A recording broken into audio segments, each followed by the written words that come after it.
Hi, it's me, Vamp, and welcome back to the podcast. Whether you're listening to this on Anchor or one of the other podcast sites, or you're listening to this / watching this on YouTube, welcome to the podcast. Now, we're going to split it into two parts like we usually do. The first part will be about Warframe. Basically like the state of Warframe, what's been going on in Warframe and whatnot. In the second part, we're just gonna go with the flow, stuff that come to mind, because lately, crazy events that have been happening afoot and stuff. So, we're just gonna go with the flow. I'm gonna go with the flow. Okay.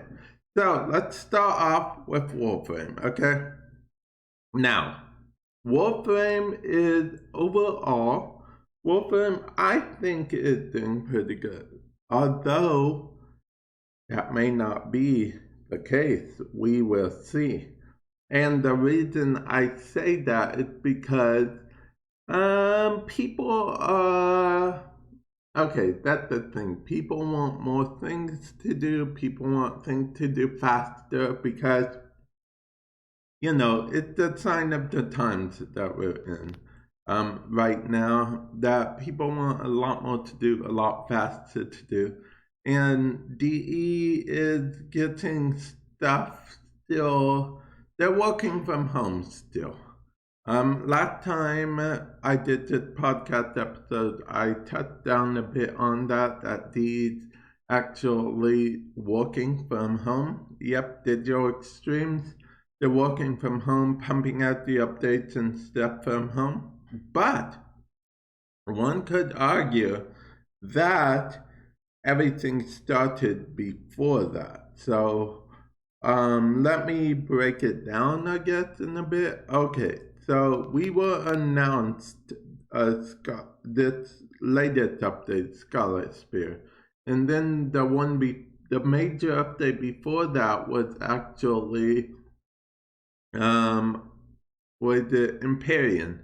The episode before that was the main episode before that, or rather update before that, was the Kubelet. Well, people did not like the Kubelet at launch.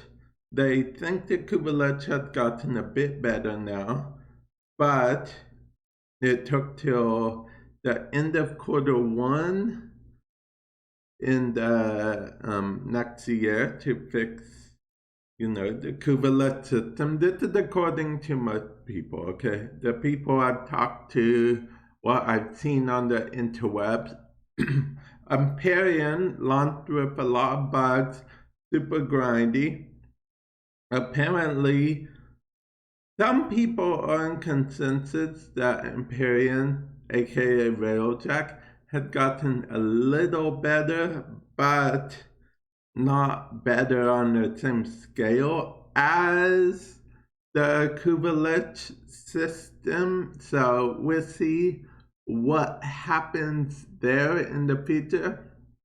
And then we have Operation Scarlet Spear, which is hard to compare to the rest, considering Scarlet Spear is actually an event, whereas, the Kubelet system and Empyrean are like fundamental core gameplay ways to play Warframe.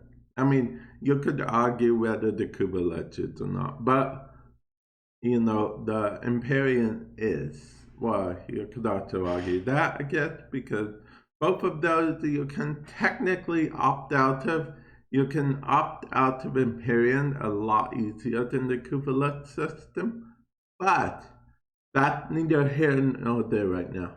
Right now, we're here to talk about the launch of the event, which DE themselves have acknowledged that people do seem to be upset about the recent launch of recent events. Not only will The launch is bad, but that makes the overall event unfortunately bad to a lot of people because first impressions are very important, especially with the times that are currently going on. Everyone had more than enough time to be at home with a fine-tooth picking at stuff with a fine-tooth comb, running through the content like just like a few hours, finish all of it, all that jazz. And then you'll have the media. The media simply can just be like, hey, this update not good, and they can do all this stuff, get people talking. Okay, so it's very important now more than ever that the updates go smoothly. But DE has mentioned, back to that, DE actually said that they do not, they apologize, but they regret that the updates haven't gone that well, but they do acknowledge that they've seen that the updates haven't gone that well. They also said something which you think would be apparent that they wouldn't have to say, but reading the forums and reading Reddit and on the interwebs, it is very apparent that DE had to say it, which is that they said we did not release an update with the intention of it being bad.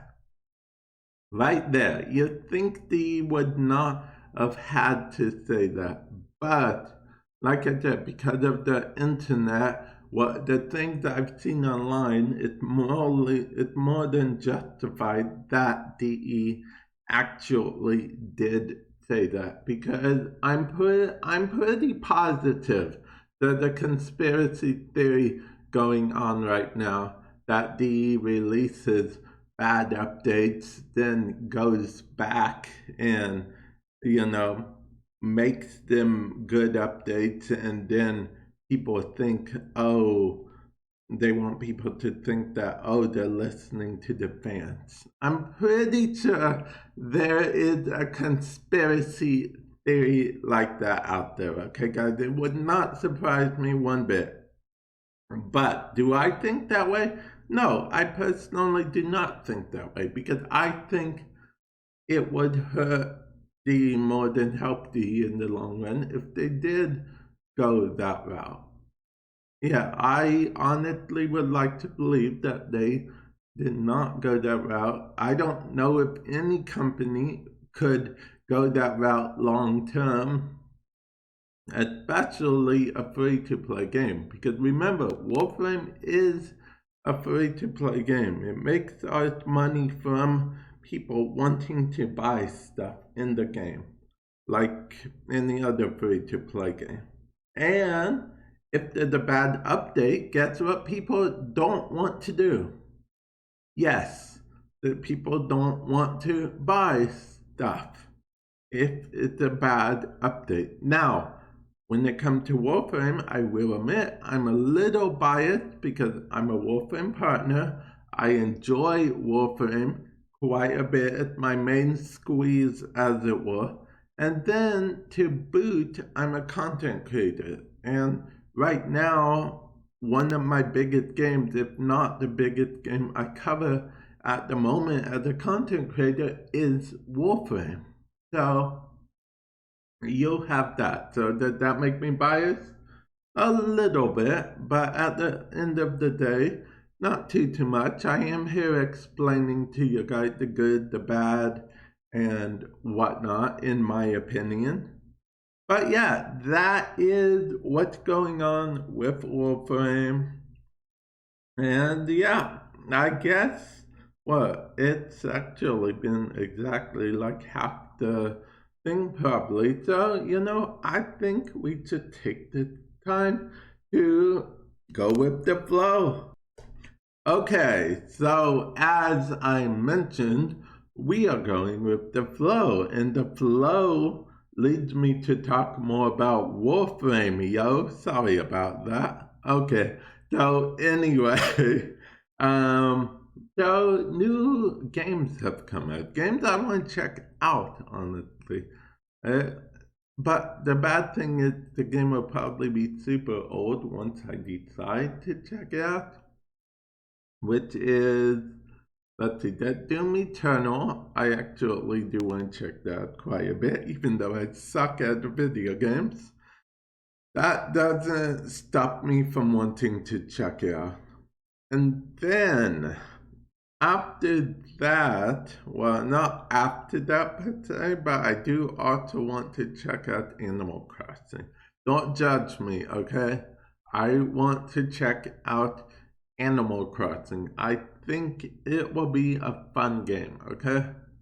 So, who knows? Whenever I get money, I may check it out. I may take a leap and check it out. Although, unfortunately, in my mind, I see Animal Crossing as a commitment.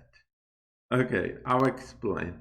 Because Animal Crossing time matches up to your time in real life. The internal clock on your Switch, as it were, it lines up to there. So, you know, if you're not on your yard for a while or your island for a while, you'll get like a lot of weeds and stuff. Basically, you can maintain everything for all intents and purposes. You're walking and everything without getting paid and whatnot.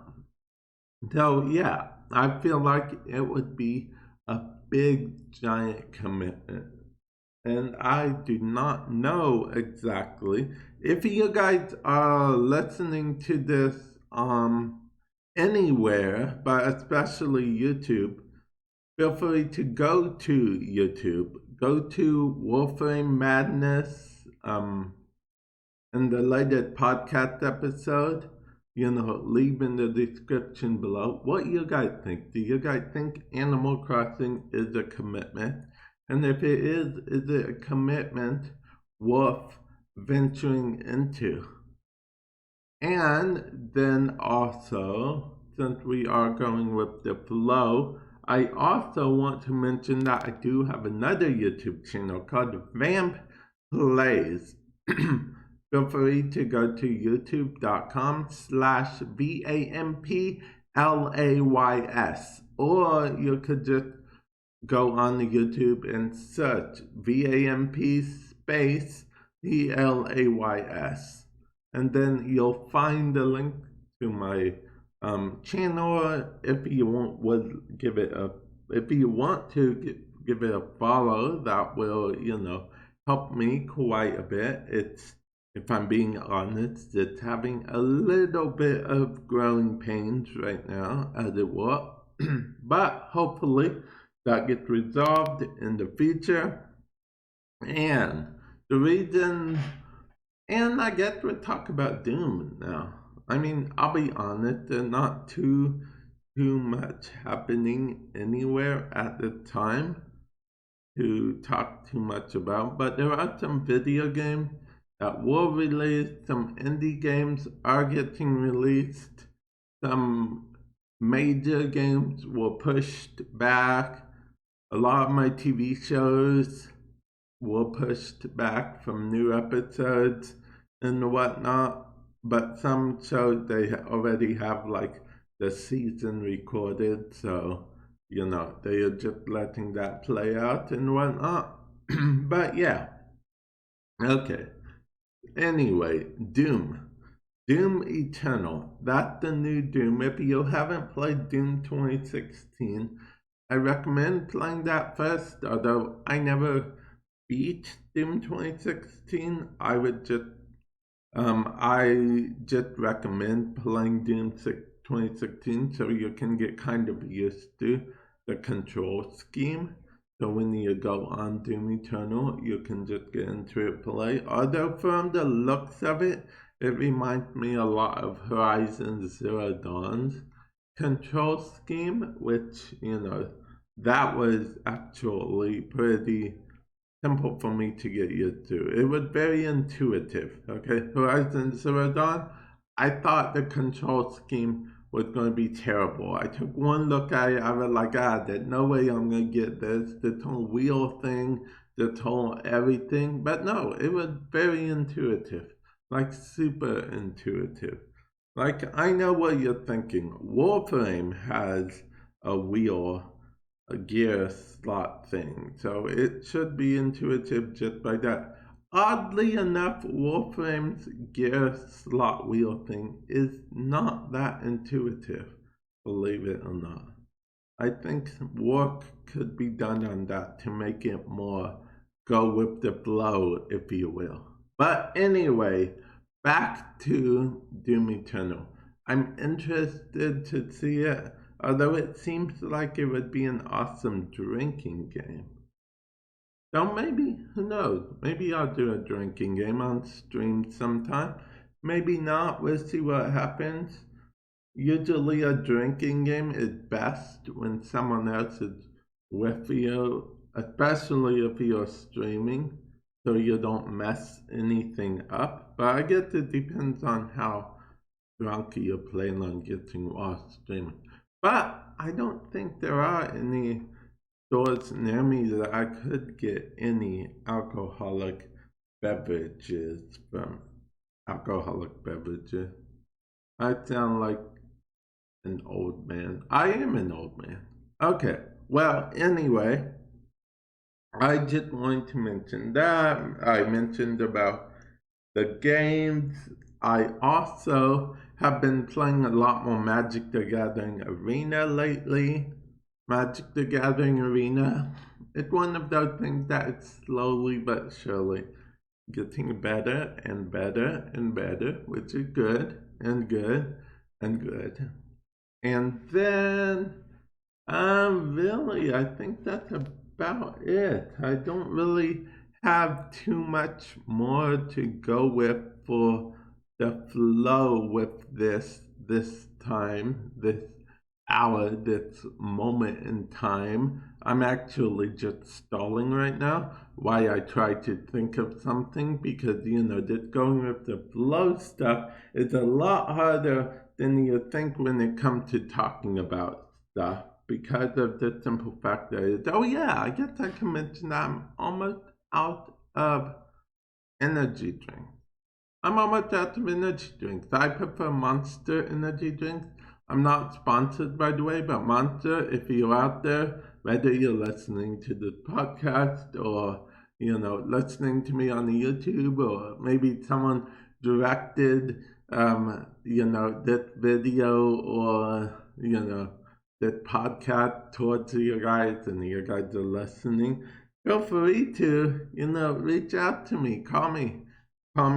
Yes, I did a phone symbol thingy. But yeah, that's all I got actually. I think I'm going to end the episode. I don't know if these episodes get shorter and shorter or longer and longer, or they're all over the place. I do remember my longest episode though, and that the interview I did with D. Marcus. There will be, go back to past podcast episode if you're watching/listening to this on the YouTube. Link in the description below.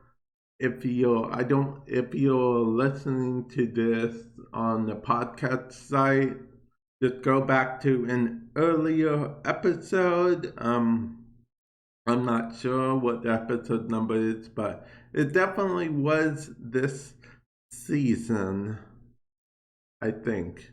Okay, so with that said, I'm going to catch you guys hopefully in the future episode. Hopefully you guys enjoyed this episode. Sorry I missed it next week. I'll try to catch it. I missed it last week. I'll try to catch it next week. We'll see what happens. With that said, I'll catch you guys in the future. Yes, I'm doing okay. Hopefully you guys are doing okay as well. Later.